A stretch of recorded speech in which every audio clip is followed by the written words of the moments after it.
Well, many thanks for staying with Citizen TV on this outdoor edition of Newsnight. Now, my next guest is the CEO of Brick House Council, Aniala nominee, and also the daughter of Azimio leader Raila Odinga. Winnie Odinga, many thanks for joining us on Newsnight. Thank you so much, Reagan. Nice to meet you. Thank you for making time. And of course, when you come from a family as high profile as yours, I get the sense one has to fight for their own identity.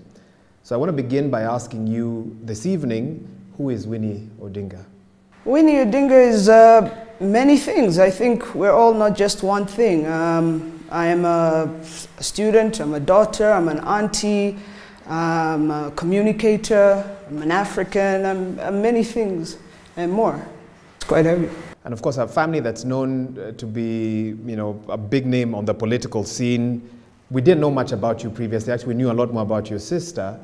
Would you say you have political ambitions? I believe by nature, every child of a politician would have thoughts or things like that. I also believe I should ask you, your father ran for president just like mine, so you tell me how it feels and what you're doing with it. I was hoping you didn't ask me that. That's a very, see, so now we're, yeah. That's a very interesting. That's where we are to now. We're the same, yeah. And I ask you this because in a previous interview, you talked about your dad and you giving him advice on the campaign trail. What would you say your role was in the just concluded elections for Azimio? I worked in the secretariat. I worked in logistics and communications. Operations, sorry, not logistics, communications and operations, making sure that the campaign, as it was concerned with the candidate, ran smoothly.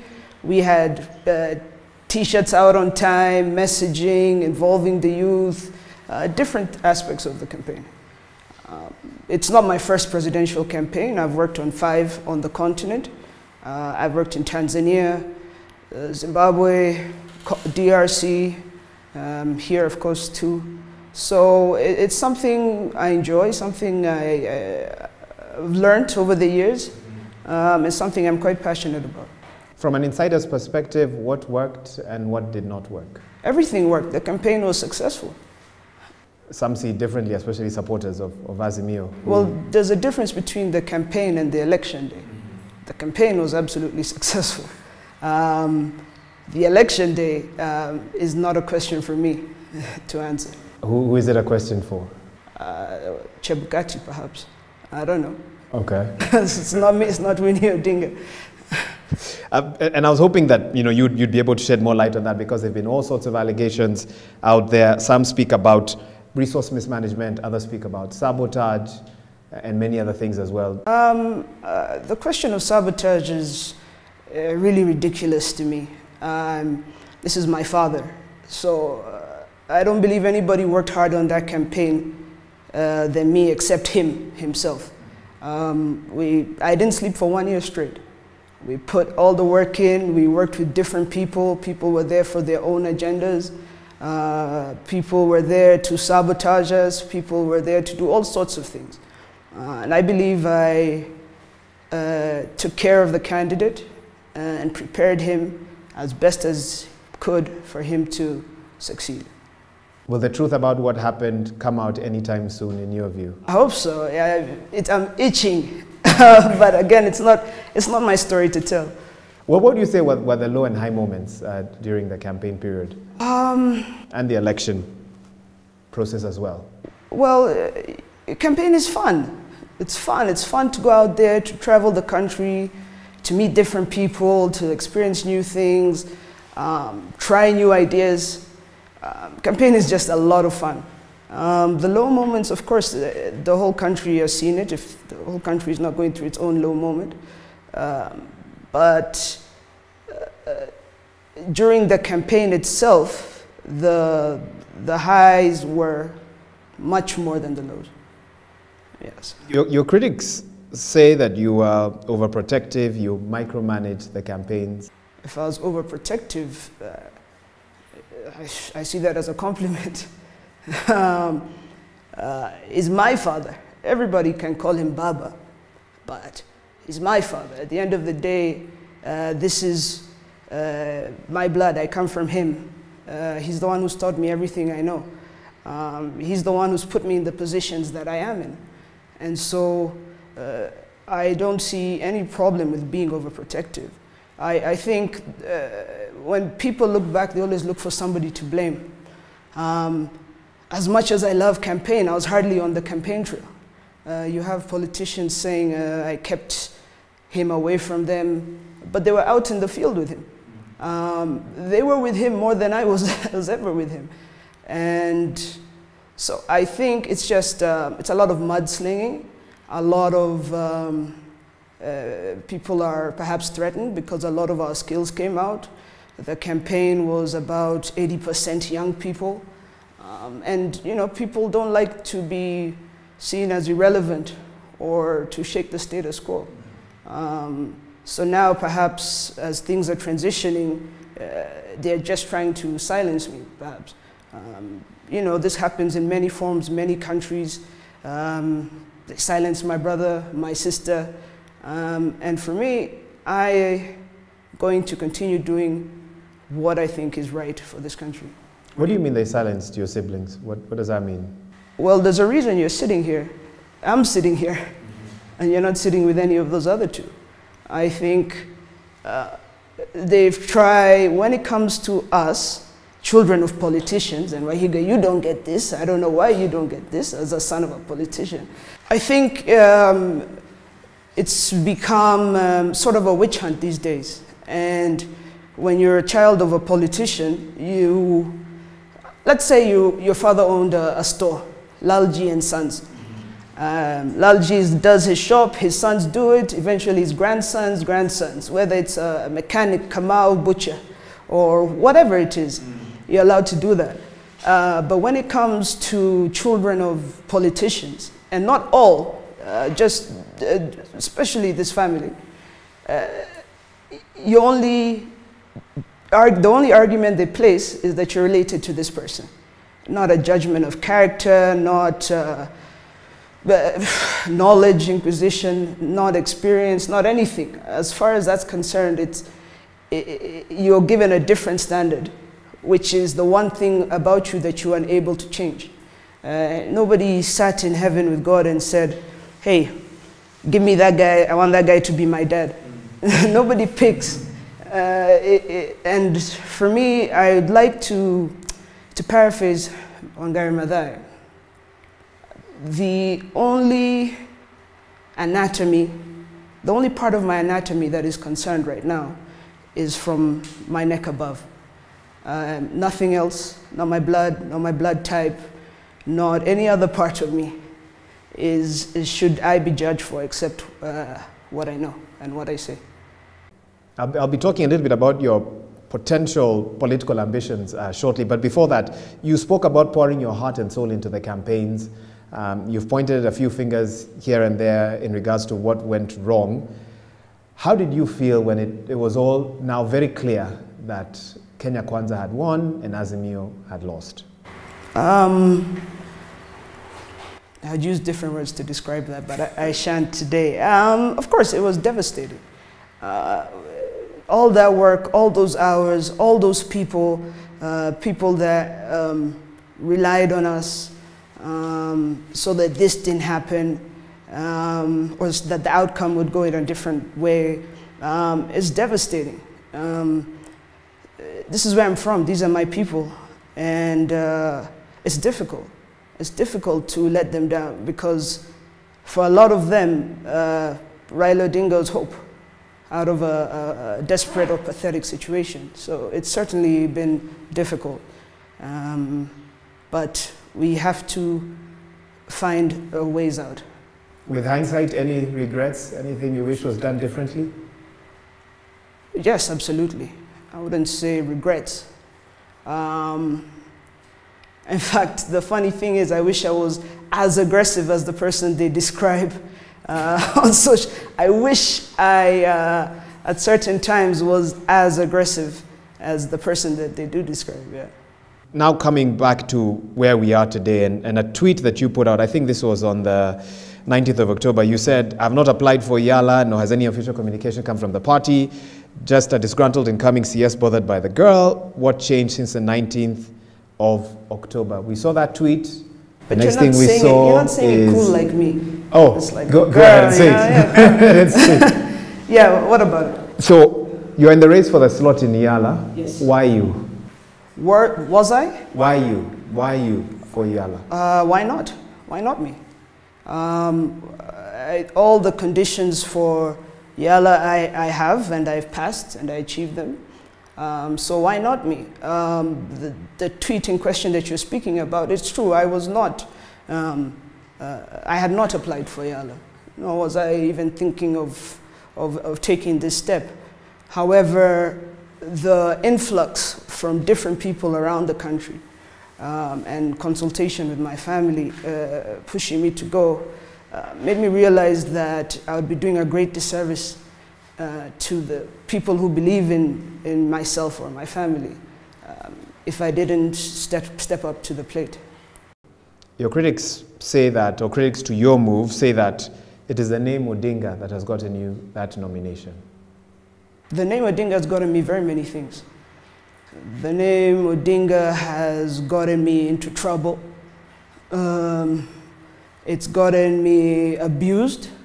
It's gotten me blamed for many, many things and persecuted. The name Odinga has also been a blessing, and it's a name that I'll emphatically be proud of and defend. But the name Odinga does not define Winnie. I have 6 names, you know. The other day I was watching a news channel. You guys didn't say my name. I have 6 names. The whole news story, you just said Raila's daughter. Why don't you want to use my name? I'm sure about that. I'm sure we said. Yeah, if today I see Raila's daughter, I'm going to be calling you. I've done a lot more things in my life. And now that you've taken us there, does being Raila's daughter advantage or disadvantage you in this contest? I believe I just answered that. In this context, I believe it does both and in equal measure. I believe it does both in equal measure, and you can just see from the correspondence the different thoughts, the different things.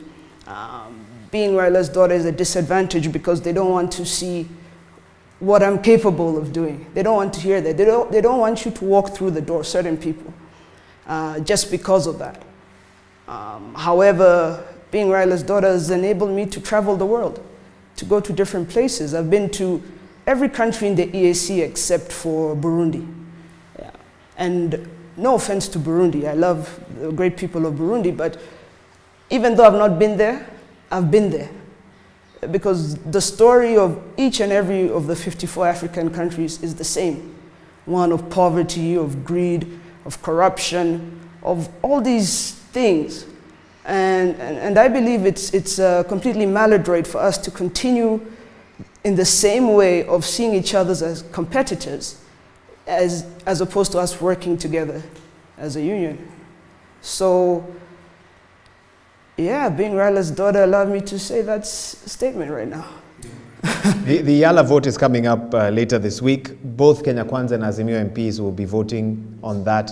Have you reached out to Kenya Kwanza MPs? Absolutely, yes. I speak to them even right after this. I'm going to go to Parliament to lobby. I've been in Parliament the past few days. I speak to them, and this is not an issue of political belief. This is an issue of representation of the country. I'm curious to hear from you. What sort of feedback are you getting from parliamentarians when you walk up to them and tell them, give me a chance at this? I'm getting really good feedback from both sides of the aisle, perhaps even more enthusiastic on the other side. I'm getting good feedback.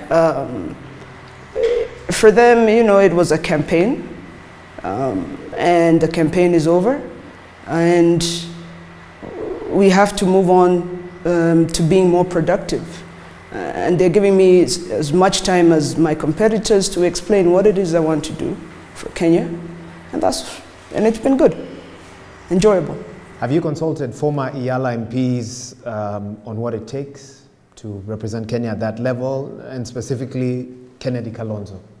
Yes, actually. Kennedy made me understand the importance of institutional memory in bodies such as East Africa Assembly.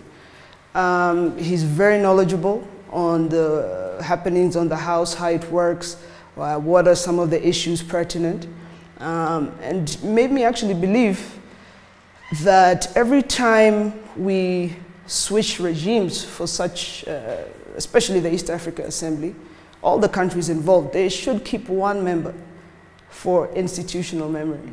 But I think that's been the reason for the stagnation of the implementation of ideals there, because every time a new cohort comes, they start from scratch. And new cohorts, come every time there's an election, and in this region we have elections every year. So I do seek his advice, and he's very, very knowledgeable. In the past, even before you threw your hat into the ring, critics have argued that Yala is one, a dumping ground for political rejects and a safe haven for big political families, in a sense, to groom their own.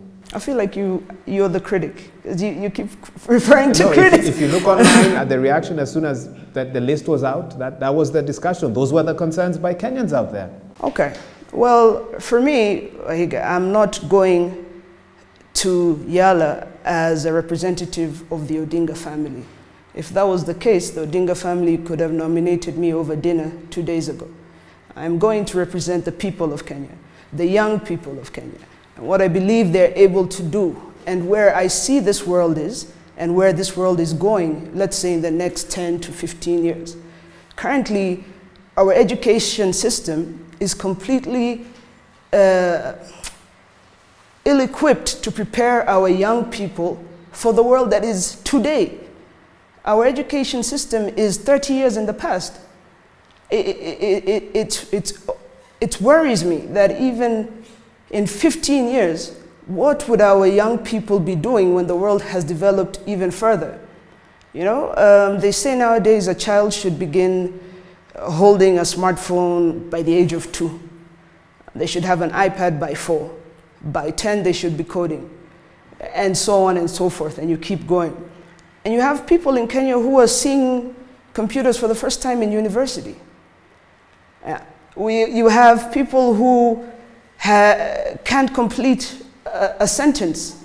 The state of young Kenyans, young East Africans, young Africans is in dire strains, and I want to begin and work to lifting some of those people up. Should you get that Yala slot, what would the next 5 years look like for you? The next 5 years will be first to build a coalition of the willing. You have all these countries, Western countries, that have for years interfered with Africa.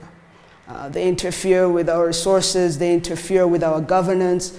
Look at America right now. America is the most divided I have ever seen it.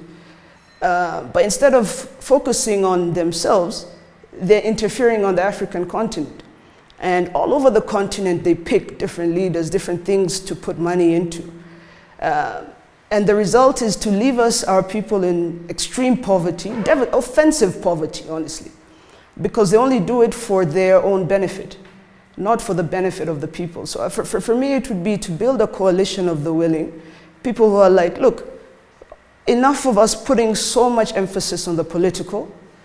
You can pick all the leaders you want, but we the people, we're going to move on. We're going to move on without you. And the next time you meet us in 15 years from now, you're going to find a smarter African, a more well-equipped African, an African that knows you as good as you think you know us, and an African who is negotiating as part of a team, and not you coming into individual countries and reaping and raping the land like you've been doing it. So for me, that's what I would be doing. It's not the first time I've heard concerns about interference in elections by Western countries, and you specifically singled out the US. In fact, your Raila Odinga actually spoke to it at the height of the election period as well. Do you think there was interference in Kenya? Absolutely. Kenya is their favorite. Kenya is like their PlayStation. I have in this office I put like virtual reality glasses. Have you ever worn a virtual reality glass? Yeah. That's what Kenya is to them. You just put it and you play, and we know all their tricks. You see, this is what I'm saying by an educated African. And just to justify a statement you made earlier when you spoke of interference. How specifically do you believe Western countries interfered in the election in Kenya? What's the scale? How do you want to measure it? You tell me. Give me a scale. 1 to 10. 13. That high is your belief. It's something you can stand in a court of law and testify. Which court of law? These ones? For example. For example. Absolutely. I'll even show you how. But broadening the conversation, and you campaign for him, so I think I'm best placed to ask you this then. If Azimio leader Raila Odinga chooses not to vie in 2027, what would you say will be his enduring legacy? I think just that. I think his endurance, his resilience, his ability to always recreate himself, his ability to be selfless, his ability to constantly fight for the betterment of Africa and African people, I think will be his legacy. Do you think he'll vie again? You'll have to ask him. I am Winnie. He is somebody else. One of the things you posted online that got a lot of people talking is you posted, everybody's somebody's son or daughter. One day you'll just call me Winnie. What I'm urging our leaders in parliament is that, please vote for me, look at me in the context of my ability to serve, and you've been quite expressive online. No, this is more for you guys in the media who keep calling me Raila's daughter, not Winnie Odinga, You even see people there who, it was crazy. I saw this last week. Under my photo, you had the photos of all the Yala candidates. Under mine, it said Raila's daughter. Not on our platform. There was no occupation, where everybody else had their name and their occupation. So I think we also have a responsibility to be responsible in how you're reporting. And we live in this country where everybody is so quick to fight each other, to see somebody as the other. You're another tribe. You speak different from me. You're from this family. You're blah, blah, blah, blah, blah. And not giving people the chance to be themselves. We don't embrace our differences. We don't see the gems that we have in certain people. You break them down. We diminish them. We diminish their achievements. And this happens a lot with young women, especially in this country. And as the world is changing and you have women leading massive countries and different things, what do you want to do with African women? Yeah. Their counterparts are changing the world, but here at home, we're killing them. What do you want the African woman to do? We have to lift each other up, and you must lift her up as much as she lifts up the African man. And that's my feeling on that. How long do you think it will take for Kenya to get a female deputy president or a female president, in your estimation? I don't know, man. I could, maybe by luck, like Tanzania, I don't know. I don't know, I can't answer that. You can't answer. We have to be alive to a lot of realities culturally in this country, a lot of predispositions to women's leadership in this country. But I hope and pray that one day there will be somebody who is fit to lead us, regardless of whether they're a man or a woman. Somebody who understands what's going on and knows how to change the place. As we wrap this up, what impact, generally, would you say politics has had on your family? I can't say impact. I think it's part of the DNA. It's there. It's always been there. It was there since before Kenya began. And impact, whether negative or positive, it is who we are. And we don't do it for the sake of power. We do it to achieve better living for Kenyans. Nobody wants to be a king amongst paupers. Today it rained. The whole city was stopped. The largest city in Eastern Central Africa was stopped because of water that fell from the sky. That's not good enough, not in 2022, and certainly not in the future. These are simple things. We have drought in this country, drought which, you know, is a curse from God, they say, those who believe in God. But people dying of hunger in 2022 is completely unacceptable. And if there are those who want to say that if the Odingas are calling that out, they shouldn't, because they're related to Raila, so they shouldn't have a right to call that out, I think I'm just completely lost. We will not stop. It doesn't matter if you finish this one, another one will come. And we will keep going until this country is where it's supposed to be. Do you share your concerns with Raila Odinga, who has had a good number of MPs in Parliament who could lobby to get laws that hopefully can implement some of the things you're talking about? Do you make those concerns very clear to him? Absolutely. What does he say when you... He said, go to Yala.